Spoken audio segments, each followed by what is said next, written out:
پارت 2 آموزش اشارپ قلابافی. توی پارت قبلی چند رج از این کار زیبا رو بافتیم و حالا میخوایم ادامه بافت رو بریم.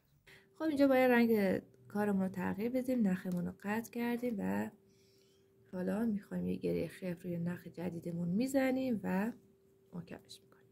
اگر رنگ تک رنگ میخوایم ببافی که اصلا تغییر نمیدیم و نختون رو نمیبریم. میام جایی که نخمون رو وصل کرده بودیم به بالای همونجا نخمون رو قطع کرده بودیم و همونجا یک بافت نامرئی میزنیم و نخمون رو وصل میکنیم. حالا کار رو برمیگردونم. این قسمت کار بر اساس این رج نگاه کنید. این رج که برجسته است، این رج برجسته سمت راست کار رو نشون میده.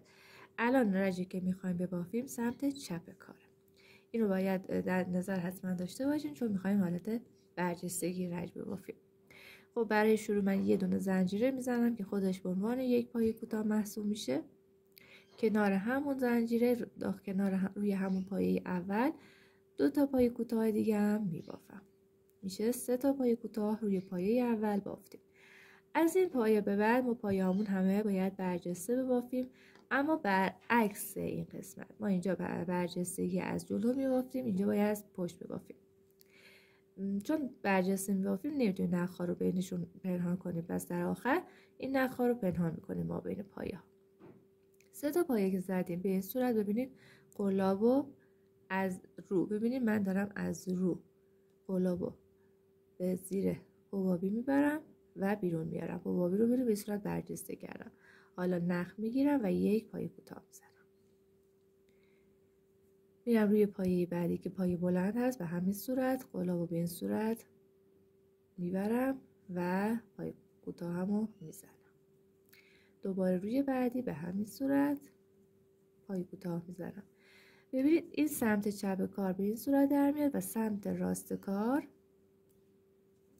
یک حالت گندمیایی کار برجسته میشه و زیر کار نخ ما مشخص. برای این کار بهتره 2 تا نخه که انتخاب میشه، نخ قبل و نخ جدید، تونالیتشون خیلی متفاوت نباشه. مثلا صورتی کمرنگ صورتی پررنگ باشه، به صورت خیلی مشخص نباشه. اما خیلی مشخص هم نیست. ببینید ما کارمون برجستگی خودشو داره، برجستگیش مشخصه. خب روی تک تک پایه ها تا پیکوت روی هر کدوم یک پایه کوتاه برجسته بزنیم.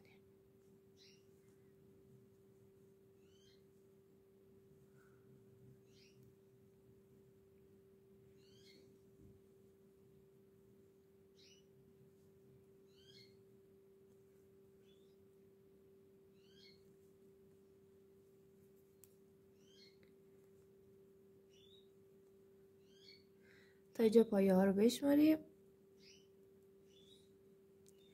1 2 3 4 5 6 7 8 9 10 11 12. با اون زنجیره اول میشه 12 تا پایه کوتاه تا الان شده. رسیدیم به پیکوت. میایم روی پایه‌ای که پیکوت وجود داره. ببینید اینجا یه دونه پایه به صورت داخل پایه رو پیکوت رو میدیم عقب که میره به سمت جلوی کار و یه دونه پایه کوتاه برجسته میبافیم. دوباره روی همین پایه یک پایه کوتاه برجسته دیگه هم میبافیم که روی این پایه‌ای که پیکوت داره 2 تا پایه قرار گرفته باشه. تا اینجایی که بافتیم 14 تا پایه برای ما تشکیل شده. می‌بینیم 1 2 3 4 5 تا پایه دیگه داریم. روی پایه بعدی یک پایه کوتاه برجسته میزنیم. روی بعدی به همین صورت یک پایه کوتاه برجسته میزنیم.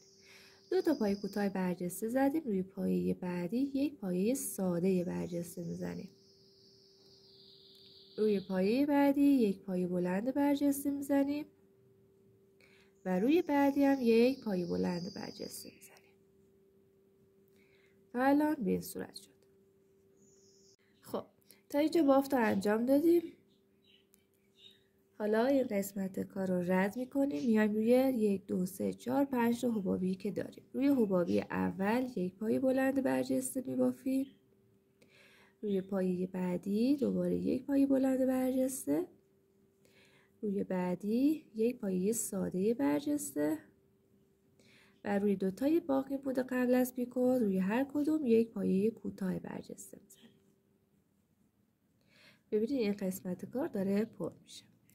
میرسیم به پیکوتمون باید از عقب میبریم، میریم روی حبابی بعدی، روی حبابی بعدی یک پایه کوتاه برجسته میزنیم، روی بعدی یک پایه کوتاه برجسته، روی بعدی یک پایه ساده برجسته و روی دوتای بعدی هر کدوم یک پایه بلند برجسته.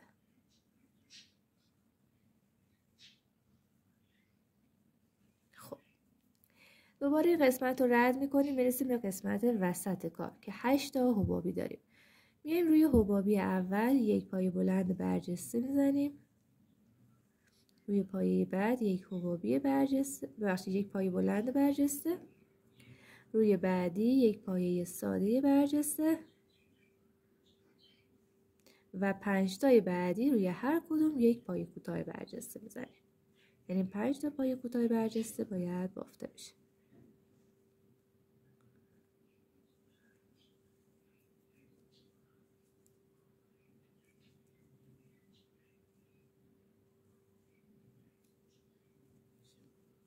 تا اینجا به صورت شد. این حالت کشیدشگی داره، مهم نیست، بعدا درست میشه. خب میرسیم به زنجیرهای وسط. میایم داخل این زنجیرها 2 تا پایه کوتاه میزنیم، 3 تا زنجیره و دوباره 2 تا پایه کوتاه دیگه داخل همون 3 زنجیره میبافیم. میرسیم دوباره مثل این طرف تقارنش رو باید ببافیم. 5 تای اول روی هر کدوم یک پایه کوتاه برجسته،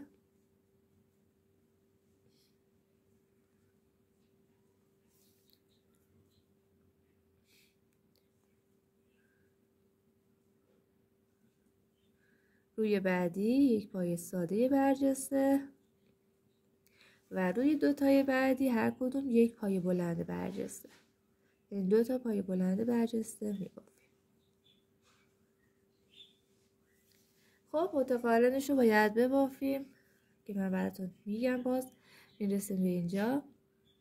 روی پایه اول، روی حبابی اول یک پایه بلند برجسته، روی بعدی یک پایه بلند برجسته، روی بعدی یک پایه ساده برجسته و روی 2 تای بعدی یک پایه کوتاه برجسته.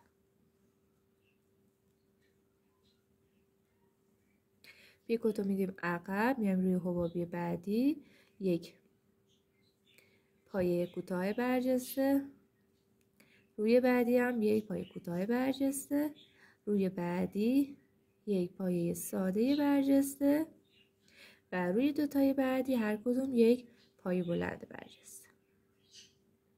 دقیقاً مثل تقارن روبرو. میریم به این قسمت بغل کار. 1 2 3 4 تا پایه داریم روی پایه اول تا قبل از پیکوت. روی پایه اول یک پایه بلند برجسته، روی پایه بعد یک پایه بلند برجسته، روی پایه بعد یک پایه ساده برجسته و روی پایه کوتاه بعدی یک پایه کوتاه برجسته و بعدی هم یک پایه کوتاه برجسته. 5 تا پایه داشتیم، 5 تا پایه رو بافتیم. میرسیم به پایه‌ای که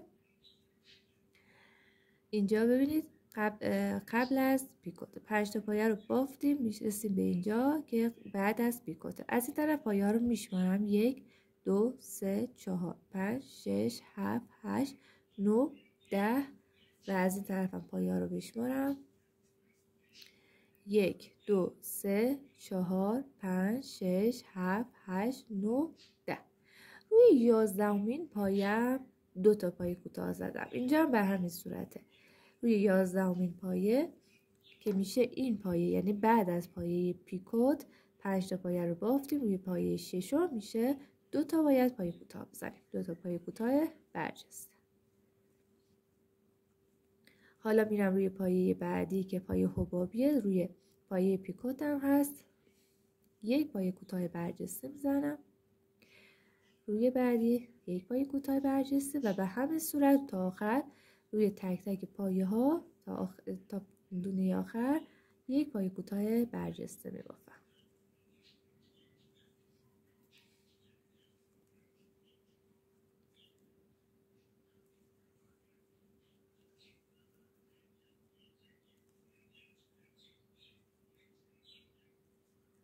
میرسم به پایه آخر. روی پایه آخر به صورت عادی نیاز نیست پایه برجسته بزنید، 3 تا پایه کوتاه میزنم.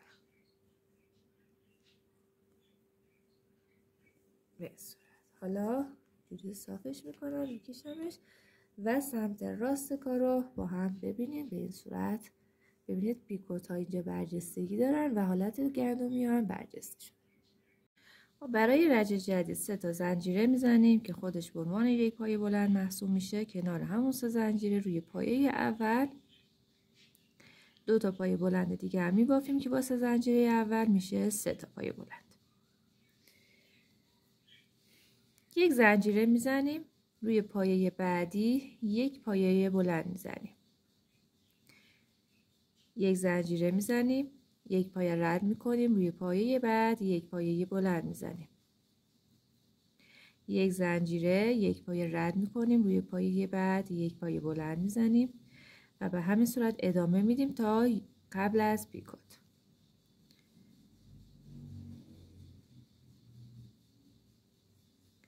تا اینجا ما بافتیم. خب بشماریم این پایه ها رو ببینیم چند تاست. 4 6 8 تا پایه.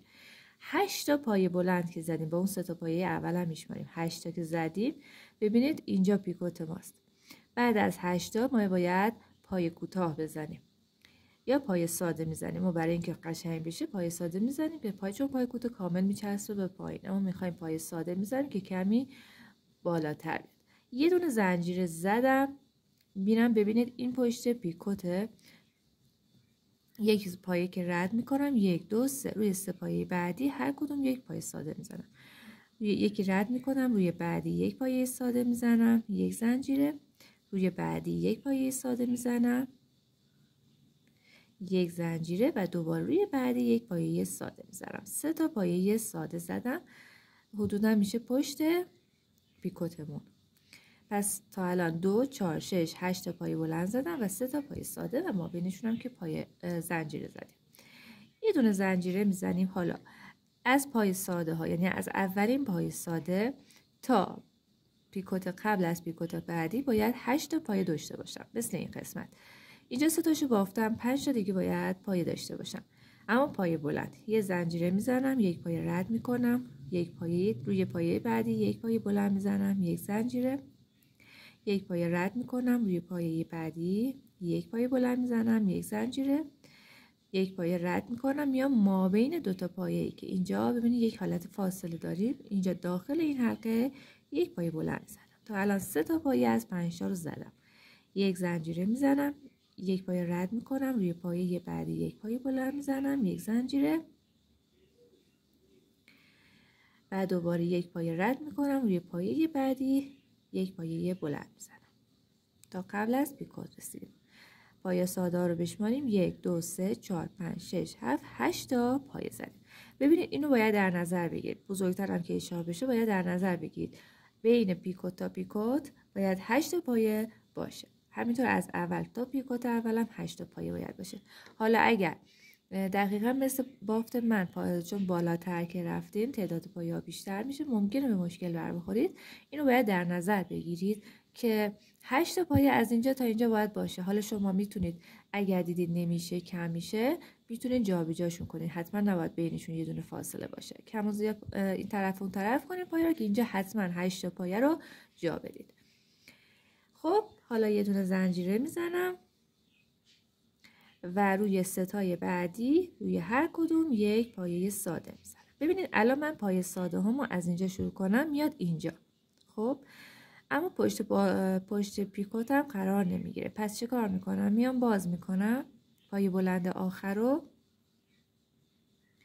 8 تا پایه زده بودم، 8می رو باز میکنم، میام روی یک پایه قبلتر، یعنی من یه دونه رد نمیکنم، روی یکی قبلتر یک پایه میزنم، یک پایه بلند میزنم که هم 8 تا پایه هم درست باشه، همین که پایه ساده ها پشت پیکوت قرار بگیره. بر همین منظور میگم که شما هم باید ببینید کجا قرار میگیره این طرف اون طرف کنیم پایه ها رو و دقیق جاشون رو مشخص کنیم. حتما هم 8 تا باشه. خب تا اینجا 8 تا این طرف تموم شد. حالا یه دونه زنجیره میزنم روی پایه بعدی، یک پایه ساده میزنم، یک زنجیره روی بعدی، یک پایه ساده.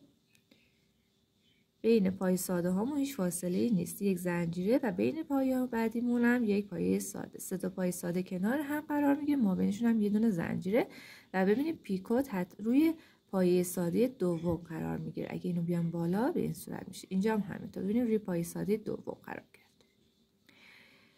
برای همین یه دونه پایه رو بردم عقب. حالا یک زنجیره میزنم دوباره. حالا از اینجا که پیکوت آخر هست تا اول کار باید 13 تا پایه داشته باشم. من 3 تاشو بافتم که همون پایه ساده هم هست. از 13 تا 3 تاش کم بشه باید 10 تا پایه تا اینجا تا روی این آخرین پایه قرار بگیره. پس من میبافم ببینیم به چه صورت میشه انجام داد. یک پایه رو رد میکنم، روی پایه بعدی یک پایه بلند میزنم. اینجا میتونم چون اینجا پایه رد نکردم اینجا رو پایه رد نکنم که متقارن بشه، خیلی متفاوت نشه. پس یک زنجیره میزنم روی پایه بعدی، یک پایه بلند میزنم، یک زنجیره میزنم، یک پایه رد میکنم، روی پایه بعدی یک پایه بلند میزنم، یک زنجیره. تا الان 2 تا پایه زدیم. ما میزنیم تا آخر ببینیم چند تا شده. اگه کم بود باز میکنیم، دوباره اضافه میکنیم. میایم اینجا داخل حلقه یک پایه بلند میزنم، یک زنجیره، یک پایه رد میکنم، روی پایه بعدی یک پایه بلند میزنم، یک زنجیره، یک پایه رد میکنم، روی پایه بعدی یک پایه بلند میزنم، دوباره یک زنجیره، یک پایه رد میکنم، روی پایه بعدی یک پایه بلند میزنم. تا اینجا بشماریم ببینیم چند تا شده. 3 4 5 6 7 8 تا. 5 تا پایه دیگه باید جا بشه که جا نمیشه. پس ما این قسمت رو باز میکنیم و دوباره یک بافت دیگه انجام میدیم. شما باید همین صورت الان شما تو این رنج مثل بافت من انجام بدین، اما رنج های بالاتر که بالاتر رفتیم و این رنج باید تکرار بشه رو مثل من انجام بدین. من بافت میکنم ببینید به چه صورته. اگر نشد باز میکنید و دوباره یک مدل دیگه میبافید. خب این پایه رو بافتم، یک پایه رد میکنم، روی پایه بعدی یک پایه بلند میزنم، یک زنجیره. اینجا قبل از اینکه برم حلقه روی پایه بعدی یه دونه پایه بلند میزنم، یک زنجیره، دوباره داخل حلقه هم یه دونه پایه بلند میزنم، یه زنجیره، دوباره روی پایه بعدی هم یک پایه بلند میزنم. اینا رو کنار هم زدم ببینم آیا درست میشه یا نه. خب 3 تا 4 تا 5 6 7 8 تا پایه تالا زدم. حالا یک زنجیره میزنم، یک پایه رد میکنم، روی پایه بعدی یک پایه بلند میزنم، یک زنجیره، میشه 9 تا. روی یک پایه رد میکنم، روی پایه بعدی یک پایه بلند میشه 10 تا، یک زنجیره، یک پایه رد میکنم، روی پایه بعدی میشه 11 تا، یک زنجیره، یک پایه رد میکنم، روی پایه بعدی میشه 12 تا و یک زنجیره و روی پایه آخر یه دونه میزنم میشه 13 تا. دقیقاً 13 تا پایه بلند و پایه ساده ها تشکیل شد. از اینجا 1 2 3 ببینید پای ساده هم اینجا 1 2 3 4 5 6 7 8 9 10 11 12 13 تا pایه تا ابتدای کار تشکیل شد. خب رسیدیم به زنجیره های وسط. به روی اینجا 2 تا پایه بلند داخل زنجیره های وسط میزنیم،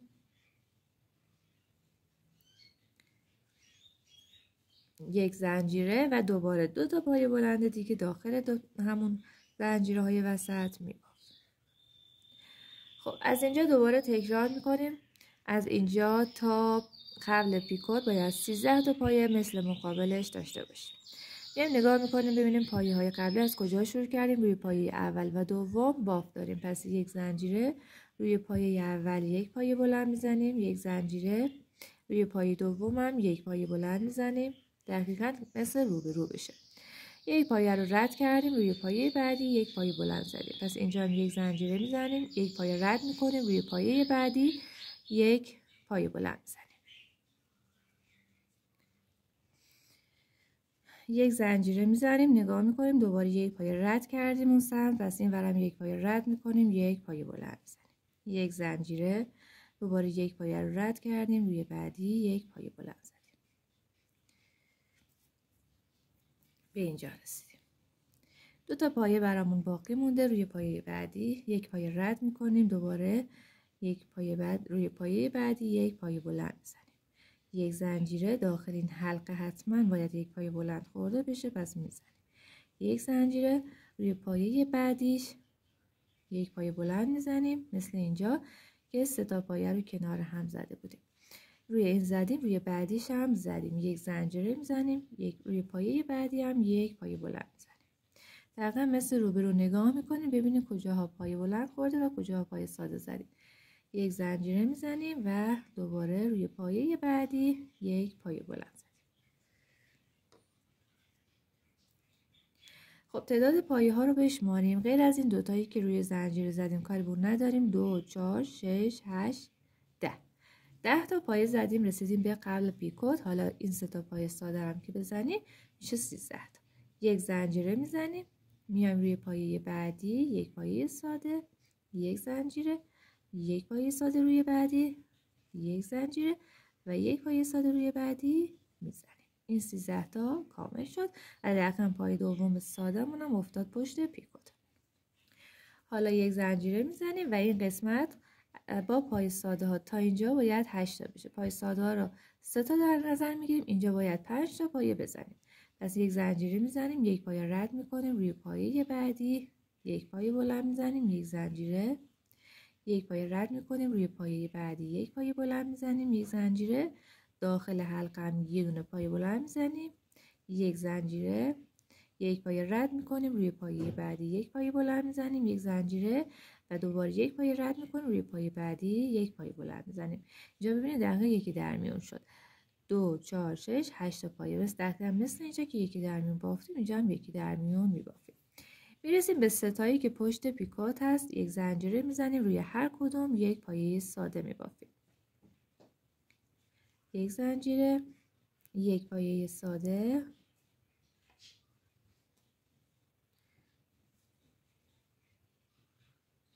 یک زنجیره و دوباره یک پایه ساده دیگه زده میشه. 3 تا پایه ساده‌مون رو زدیم. از اینجا 3 تا پایه تا اینجا باید بشماریم 8 تا پایه داشته باشیم. این 3 تا رو کاری نداریم چون این 3 تا برای این قسمته. این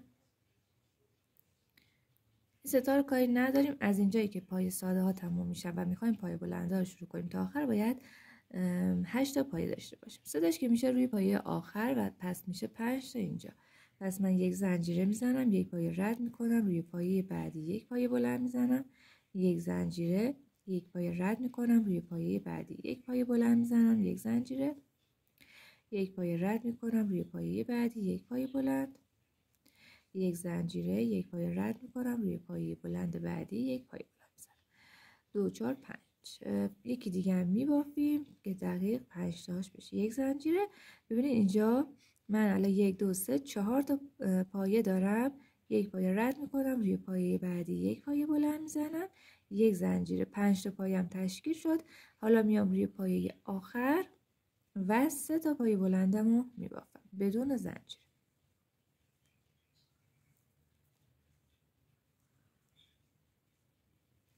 خب دقیقاً 1 2 3 4 5 6 7 8 تا پایه هم تشکیل شد. به این صورت.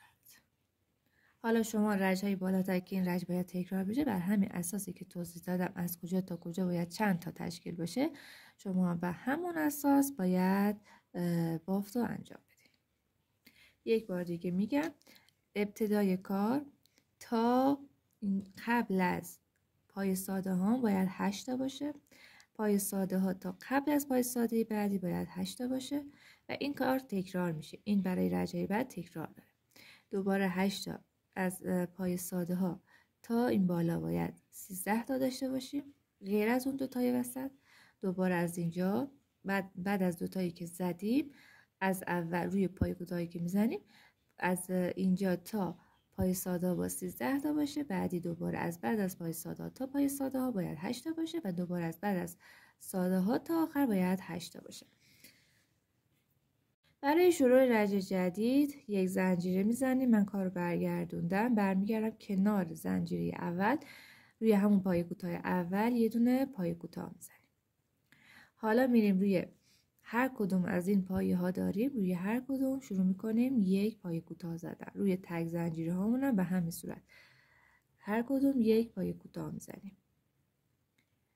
ببینید اینجا 3 تا پایه کوتاه داشتم، حالا 4 تا. بعدی دوباره به همین صورت روی تک تکشون روی هر زنجیره و هر پایه کوتاهی که دارم یک پایه کوتاه میزنم تا برسم وسط کار. خب پایه ها رو که زدیم، پایه کوتاه رو زدیم، میایم روی تک زنجیری که داریم اینجا 3 تا پایه کوتاه میزنیم.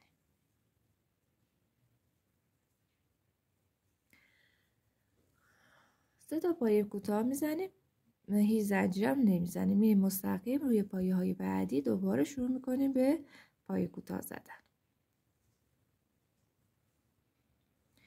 روی پایه ها یک پایه کوتاه، روی تک زنجیره هم یک پایه کوتاه و به همین صورت تا آخر ادامه میدیم. حتما حواستون باشه ما اینجایی که پای ساده زدیم ما بینشون هم یه دونه زنجیره زدیم، بین این روی اینا هم باید پایه بزنیم. این کار ادامه میدیم تا برسیم به آخر، تا تعداد پایه هامون حتما بشمارید با این طرف کار برابر بشه. تعداد زنجیرهایی که میشمارید کارمون 3 تا پایه وسط نداشته باشید. از قبل از پایه وسط تا این پایین بشمارید، از بعد از پایه های وسط 3 تا که هستن از بعدش که روی پایه ها میزنید از این قسمت تا پایین هم بشمارید ببینید برابر هستن یا نه. خب پایه ها رو زدم تا رسیدم به آخر. پایه آخرم، روی پایه آخرم 2 تا پایه میزنم، 2 تا پایه کوتاه، مثل اول رشت که 2 تا زدیم اینجا هم 2 تا میزنیم. خب تا اینجا به این صورت جا ببینید سمت راست کاره. خب اینجا دیگه نخمون رو باید تغییر بدیم، نخمون رو قطع میکنه و نخ جدید رو باید وصل کنیم. اگه میخواین چند رنگ ببافیم یه گره خفت روی نخم میزنم، محکمش میکنم، میام جایی که نخ رو قطع کرده بودم و روی اولین پایه یک بافت نامرئی میزنم و رجم رو وصل میکنم. حالا برای شروع رج جدید 5 تا زنجیره میزنم. از پایه کوتاهایی که داریم از پایه بعد 1 2 3 تا رد میکنم، روی پایه چهارم یک پایه کوتاه میزنم. دوباره 5 تا زنجیره 1 2 3 4 روی چهارمین پایه یک پایه کوتاه، دوباره 5 تا زنجیره 1 2 3 4 روی چهارمین پایه کوتاه یک پایه کوتاه میزنیم و این کار رو ادامه میدیم تا برسیم به وسط کار، تا قبل از این 3 تا پایه کوتاهی که وسط بافتیم تا این پایه آخر باید انجام بدیم. آخرین حلقه رو روی آخرین پایه کوتاه قبل از این 3 تا میزنیم. حالا میایم روی 3 تایی که وسط هست، روی پایه اول یک پایه بلند میزنیم، روی دومین پایه 2 تا پایه بلند میزنیم و حالا 3 تا زنجیره و دوباره 2 تا پایه بلند کنار 2 پایه قبلی روی پایه دوم میزنیم، روی پایه وسط میشه. دوباره روی پایه بعدی که پایه سوم میشه یک پایه بلند میزنیم به صورت. خب پایه ها رو زدیم، دوباره میرسیم به پایه‌ای که روی پایه اول است. اینجا یه دونه کوتاه میزنیم و حالا زنجیره شروع میکنیم. 5 تا زنجیره 4 تا رد میکنیم، روی چهارمین بافتیم 1 2 3 4 یعنی 3 تا رد میکنیم، روی چهارمین بافت پای کوتاه میزنیم، دوباره 5 زنجیره 1 2 3 4 روی چهارمین پای کوتاه میزنیم و همینطور تا به آخر ادامه میدیم. پس یک بار دیگه وسط کار رو میگم. ببینید روی آخرین پایم قبل از 3 تا پایه وسط باید حلقه من تموم بشه با پای کوتاه. روی پایه اول از اون 3 تا یک پایه بلند میزنم، روی بعدی 2 تا پایه بلند، 3 زنجیره 2 تا پایه بلند و روی سومی هم یک پایه بلند میزنم. میرم روی پایه های بعدی که حلقه هامو میخوام شروع کنم، یک پایه کوتاه میزنم و 5 زنجیره و دقیقاً مثل رو به رو حلقه ها رو تکرار میکنم تا به آخر برسم. آخرین حلقه هم روی اولین پایه قرار میگیره. این رجم هم تمام شد. برای شروع رج جدید 5 تا زنجیره میزنیم، میریم روی حلقه اول، داخل حلقه یه دونه پایه کوتاه میزنیم. دوباره 5 تا زنجیره میزنیم، میریم داخل حلقه بعدی، یک پای کوتاه میزنیم. حلقه اولی که زدیم 2 تاش برای مابین پایه هاست که پای کوتاه و اینجا قرار میگیره و 3 تای اول خودش به عنوان پای بلند هست، یک حلقه نیست. اینو برای اینکه باید این قسمت اشارپمون صاف بیسته، اول و آخر رو با پای بلند تموم میکنیم. پس 5 تا زنجیره میزنیم، دوباره میریم داخل حلقه بعدی، یک پای کوتاه میزنیم و به همین صورت ادامه میدیم تا وسط کار برسیم. خب ببینید تا آخرین حلقه من 5 زنجیرمو زدم، دوباره 5 تا زنجیره میزنم، اینجا یه پای کوتاه دارم و 3 تا پای بلند دارم، یعنی 1 2 3 4. میام روی پایه آخر، روی پایه بلند آخر یه دونه پای کوتاه میزنم که حلقه آخرم هم تشکیل بشه. حالا میام داخل 3 زنجیرم، اینجا 2 تا پای بلند میزنم،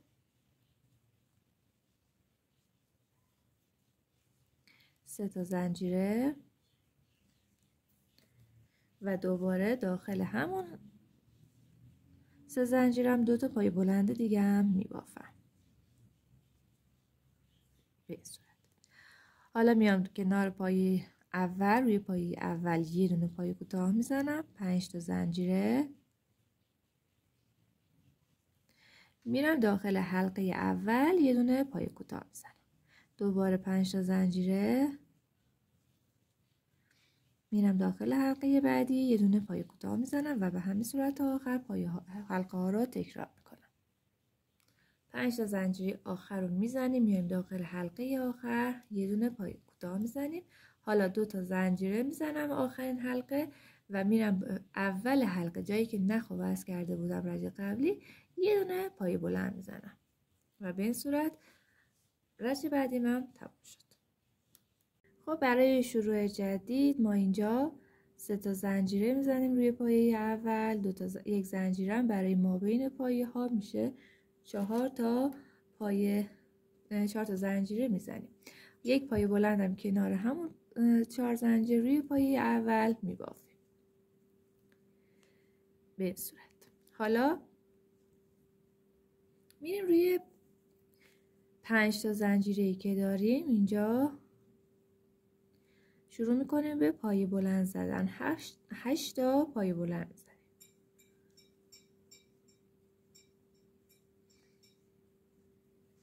داخل حلقه 5 زنجیره‌ایمون 8 تا پای بلند میزنیم. 2 4 5 6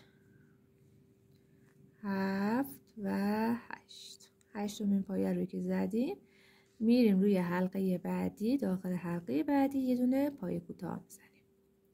حالا میریم روی حلقه بعدی و دوباره 8 تا پای کوتاه 8 تا پای بلند میزنیم. ببخشید پای بلند.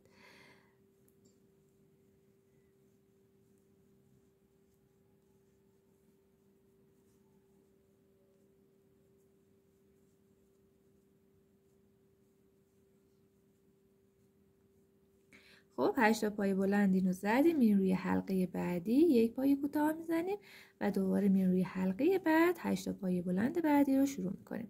این کار تا برسیم به وسط کار ادامه میدیم. روی حلقه آخرمون پای کوتاه باید خورده بشه. حالا این پایه رو رد میکنیم، میریم روی 3 زنجیره وسط و داخل این 3 زنجیره 3 تا پای بلند میزنیم.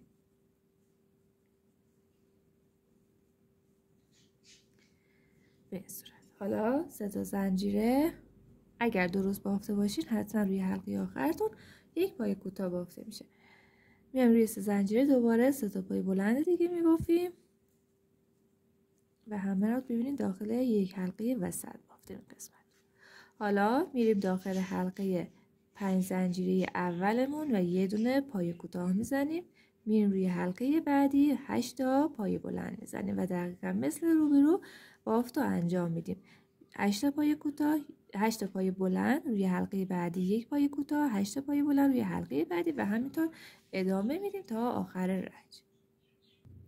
خب این طرف کارم بافتم، رسیدم به آخرین حلقه. 8 تا پایه رو زدم، میرسیم به این حلقه‌ای که ابتدای کار هست. میام اینجا 5 تا زنجیره داشتم، از این سمت میشمارم یا از پایین فرق نمیکنه. روی زنجیره سوم میام و یه دونه پای بلند میزنم، یک زنجیره و دوباره یک پای بلند دیگه هم کنار همون پای بلند قبلی میبافم. دقیقا مثل روبرو که یک وی بافته بودیم اینجا هم یک وی میبافیم و رجمون رو اینجا تموم میکنیم. برای شروع رج جدید 3 تا زنجیره میزنم که خودش به عنوان یک پای بلند هست. یک زنجیره ما بین پایه ها خورده میشه، پس برای شروع 4 تا زنجیره زدم. میام روی همون پایه اول یه دونه پای بلند میزنم، یک زنجیره و دوباره یک پای بلند دیگه روی همون پایه اول میبافم. 3 تا پایه زدم که ما بینشونم یه دونه زنجیره بافته شده. حالا 2 تا زنجیره میزنم، میام روی 8 تا پایه‌ای که دارم از اول میشمارم 1 2 3 4 5. روی پنجمین پایه یک پایه کوتاه میزنم. ببینید 4 تا این طرف پایه میشه، 4 تا هم این طرف. روی پایه وسط یه دونه پایه کوتاه زدم. حالا 4 تا زنجیره میزنم، میام بین 8 پایه هم که اینجا یک پایه کوتاه داشتم روی پایه کوتاه هم یک پایه بلند میزنم. دوباره 4 زنجیره، میرم روی پنجمین پایه از 8 پایه 1 2 3 4 5 یک پایه کوتاه میزنم، 4 زنجیره، روی پایه کوتاه بین 8 پایه هم یه دونه پایه بلند میزنم. من این کار رو ادامه میدم تا برسم به وسط کار. فقط 2 زنجیره برای این قسمت بود، اما ما باقی همه 4 زنجیره، یک پایه کوتاه، 4 زنجیره، یک پایه بلند و همینطور ادامه میدیم تا برسیم به وسط کار. خب ادامه دادم تا روی آخرین 8 تا پایه هم یک پایه کوتاه زدم، 4 تا زنجیره. اینجا دیگه باید میتونم یک پایه بلند بزنم بین اینجا که یک پایه کوتاه هست، یعنی بین 8 زنجیرم و 3 تا پایه کوتاه، 3 تا پایه بلندم که هست. حالا 4 تا زنجیره، میرم روی 3 زنجیره وسط و 2 تا پایه بلند میزنم،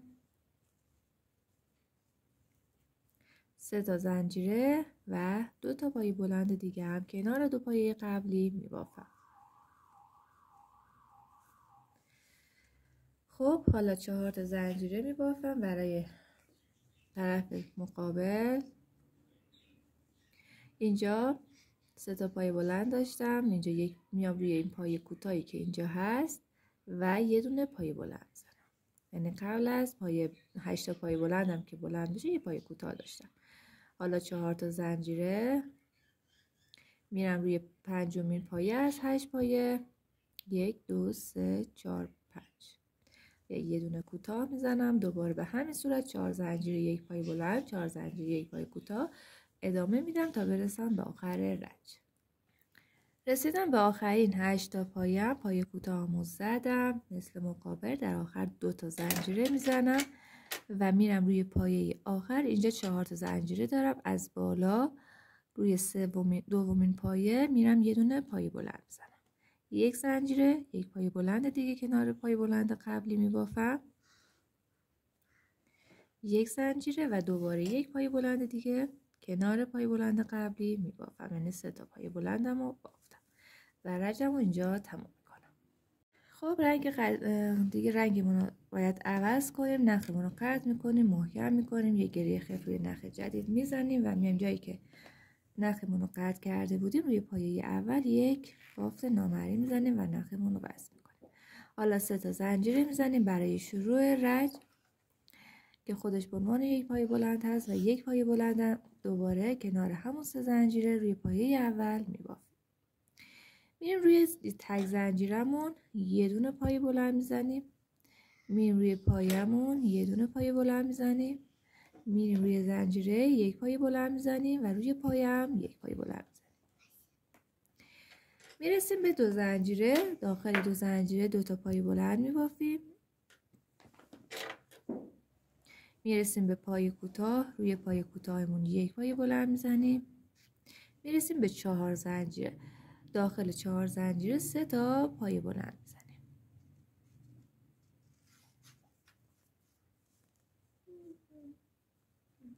میریم روی پایه بلند یک پایه بلند میزنیم. دوباره روی 4 زنجیره 3 تا پایه بلند میزنیم و دوباره روی پایه کوتاهمون 1 پایه بلند میزنیم و به همین صورت تا آخر تکرار میکنیم تا برسیم به وسط رشت. روی 4 زنجیرها 3 تا پایه بلند و روی هر کدوم از پایه هامون هم 1 پایه میبافیم. به وسط کار رسیدیم. 3 تا پایه بلند داریم، روی هر کدوم 1 پایه بلند میزنیم. ببخشید 2 تا پایه بلند داریم، روی هر کدوم 1 پایه بلند میزنیم. میایم روی 3 زنجیره 2 تا پایه بلند میزنیم، 2 تا زنجیره و دوباره 2 تا پایه بلند دیگه کنار همون 2 پایه قبلی میبافیم. میرسیم به 2 تا پایه، روی هر کدوم 1 پایه بلند میزنیم و دقیقا مثل روبرو روی 4 زنجیره هامون 3 تا پایه بلند میبافیم و روی پایه های کوتاه و بلندمون هم هر کدوم 1 پایه بلند میزنیم و ادامه میدیم تا آخر رنج.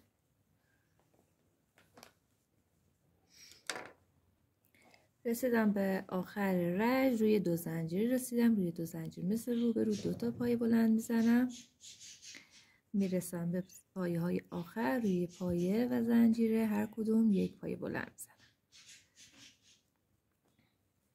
1 پایه بلند، 1 پایه بلند، دوباره میرسیم به پایه 1 پایه بلند، روی زنجیره 1 پایه بلند و در آخر روی 3 زنجیرم روی زنجیره سوم از بالا، یعنی میشه سوم از پایین 1 2 3 اینجوری میشماریم و 1 پایه بلند روش میزنیم. این رجمون هم تموم شد.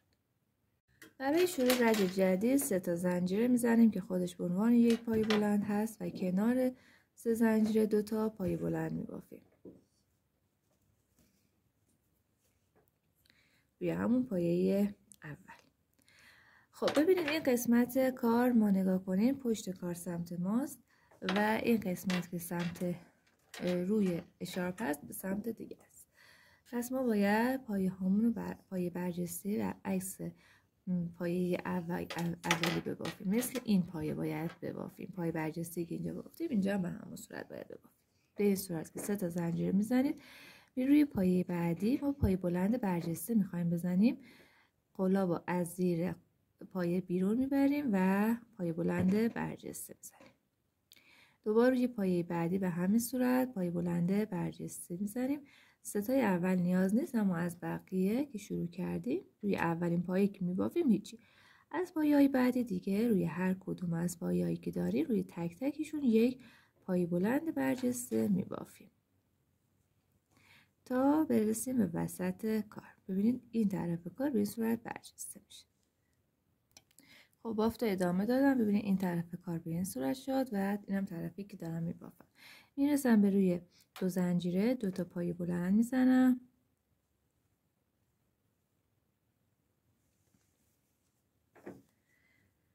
دو تا زنجیره و 2 تا پایه بلند دیگه دوباره کنار همون 2 پایه قبلی میبافم و دوباره میرم سراغ پایه ها و روی هر کدوم 1 پایه بلند برجسته میبافم تا به آخر برسم. به آخر رشت که رسیدم میام روی 3 زنجیره اول و 3 تا پایه بلند میزنم. نیاز نیست برجسته ببافین و روی این پایه دیگه عادی ببافین. این رجمون هم تموم شد. ببینید به این صورت میشه. برای شروع رج بعد 3 تا زنجیره میزنم که خودش به عنوان 1 پایه بلند هست. برمیگردونم و کنار همون 3 زنجیره 2 تا پایه بلند دیگه هم میبافم که میشه 3 تا پایه بلند روی پایه اول. اینجا دقیقا مثل رج قبل روی هر پایه 1 پایه بلند میزنم، اما به صورت برجسته نه، به صورت عادی شروع میکنم به پایه زدن. روی تمام پایه ها 1 پایه بلند میزنم تا برسم به 2 زنجیره وسط کار.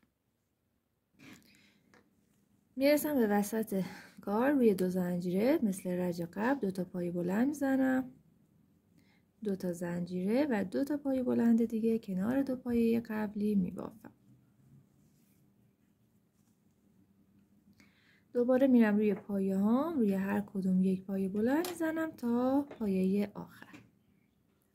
با آخرین پایه فقط که رسیدیم روی آخرین پایه 3 تا پایه بلند میزنیم مثل ابتدای رج.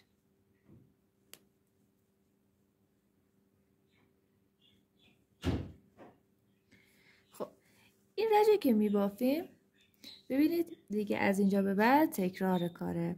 شما دقیقاً این رج رو بافتین. این رج انتهایی میشه رج اینجا، یعنی از رنگ دوم دیگه باید تکرار کنید. رنگ اول میشه این قسمت پایه ها، رنگ دوم رو باید شروع کنیم به بافتن. شما دوباره رنگ دوم، رنگ سوم، رنگ چهارم، رنگ پنجم رو تکرار میکنیم بافتشو و دوباره میرسیم به این پای بلند ها. پای بلند ها رو که بافتیم دوباره برمیگردین قسمت رنگ دوم رو دوباره تکرار میکنیم و به همین صورت میرسیم به اندازه‌ای که اشاربتون رسید. این نکته رو باید بگم بهتون که اشاربتون رج آخرتون با رنگ دوم باید تمام بشه، یعنی تا این قسمت که پیکوت میزنیم تموم میشه و این قسمت رو دیگه نمیبافیم که پایین کار حالت کنگره‌ای بشه و کارتون قشنگ بشه. حالا من رج جدیدم میبافم برای اینکه بدونید چجوری باید اضافه کنید و دیگه انتهای کار مشخصه و در ادامه دقیقا همین رج های قبلی از رنگ دوم شروع میکنیم به تکرار کردن.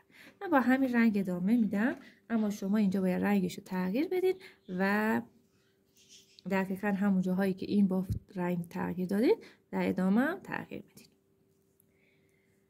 خب ببینید ما الان میخوایم این رنگ دوم رو شروع کنیم و این بافت رو شروع کنیم. رنگ دوم یعنی رج هشتممون. میایم من با همون رنگ ادامه میدم، فقط میخوام بهتون نشون بدم به چه صورت باید اضافه کنیم قسمت.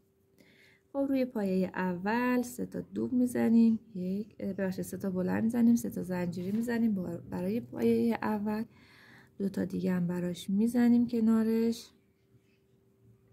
دقیقاً این قسمت رو دارم میبافم. میریم روی پایه بعدی 2 تا پایه میزنیم، 2 تا پایه بلند روی بعدی میزنیم، 3 تا زنجیره، 8 تا پایه رو میشماریم. 1 2 3 4 5 6 7 8. روی هشتمین پایه یک پایه بلند میزنیم، 5 تا زنجیره و یک پایه بلند کنار پایه بلند قبل. دقیقاً الان اینجا بافته شد. عضلات پایه بلند کشیده باید ببافیم اینجا. حالا 3 تا زنجیره میزنم، دوباره 8 تا پایه رو میشمارم. 1 2 3 4 5 6 7 8. روی هشتمین پایه 2 تا پایه بلند میزنم، یک زنجیره و 2 پایه بلند دیگه کنار همون 2 پایه قبلی. خب تا اینجا که مثل اینجاست. حالا ما در ادامه کار، ادامه رجمون باید این دوتا رو فقط تکرار کنیم. بعد دیگه تا برسیم به وسط مثل این قسمت. یعنی چی کار میکنیم؟ بعد از این قسمت 3 تا زنجیره میزنیم. 1 2 3 4 5 6 7 8. روی هشتمین پایه یک پایه بلند میزنیم، 5 زنجیره و یک پایه بلند کنار پایه بلند قبل. یعنی اینو الان تکرار کردیم. دوباره اینو تکرار میکنیم. 5 تا زنجیره، 1 2 3 4 5 6 7 8. روی هشتمین پایه حالا این قسمت رو میبافیم. 2 تا پایه بلند، زنجیره ها و 2 تا پایه بلند دیگه هم کنارش. دوباره در ادامه همین قسمت رو تکرار میکنیم. این و این یکی در میون تکرار میشن تا برسیم به وسط کار که دقیقا مثل اینجاش میشه. آخرین پایمون باید یه دونه مثل اینجا بافته بشه. خب ببینید من ادامه دادم. دقیقا روی پایه آخر این قسمت میفته که یک پایه بلند، 5 زنجیره و یک پایه است. حالا اگر شما یکی پایه کمتر و زیادم شد اصلا نگران نباشید، روی پایه آخر بزنید. مثلا اینجا اگه 9 تا هم شد مهم نیست، اما اگر ما 8 تا هم شد که بهتر، چون ممکنه توی بافتتون حالا مثلا بعضی جا اشتباه بافته انجام باشه، یه پایه اضافه کم و زیادتر شده باشه، اما در کل اگر درست بافته باشین روی پایه آخر باید این قسمت بافته بشه. و بعد میریم سراغ اینجا، دقیقا مثل اینجا 3 تا زنجیر میزنیم، دوباره روی پایه اول این قسمت رو تکرار میکنیم و اینجا تقارنش رو دقیقا رو به رو هم میبافیم و از اینجا دیگه مشخصه. شما دیگه این رجو که بافتین میرین روی رج جلوتر، روی رج جلوتر و همینطور جلو میرید تا برسیم به این قسمت پایه ها. دوباره خواستیم بزرگتر بشه، دوباره این رج تکرار میشه و ادامه میدین تا به اندازه‌ای که خواستین برسین و خط آخرین رجتون که خواستین ببافین همین رجی که حبابی و پیکوت داره این رج آخرتون باشه. مثلا تا اینجا میبافین و دیگه این قسمت رو تکرار نمیکنه که پایین کار به این صورت حالت کنگره داشته باشه و کارتون قشنگ بشه. تعداد رنگ ها هم که مشخص کردم داخل وسایل لازم، میتونید رنگ بندی رو انجام بدین و مثل ادامه کارم دقیقا هر جایی که اینجا رنگ رو تغییر دادین در ادامه کارم همون رنگ باید رنگ رو تغییر بدین. این روش ها رو تکرار میکنین تا به اندازه دلخواه برسین. حدود 1 الی 1.5 متر میتونید ادامه بدین تا به اندازه استاندارد اشارب برسید. حتما کانال رو سابسکرایب کنید، کلی آموزش داریم و آموزش های جدید توی راهه. این فیلم رو بزنید میتونید به پلیلیست کارهای پرطرفدار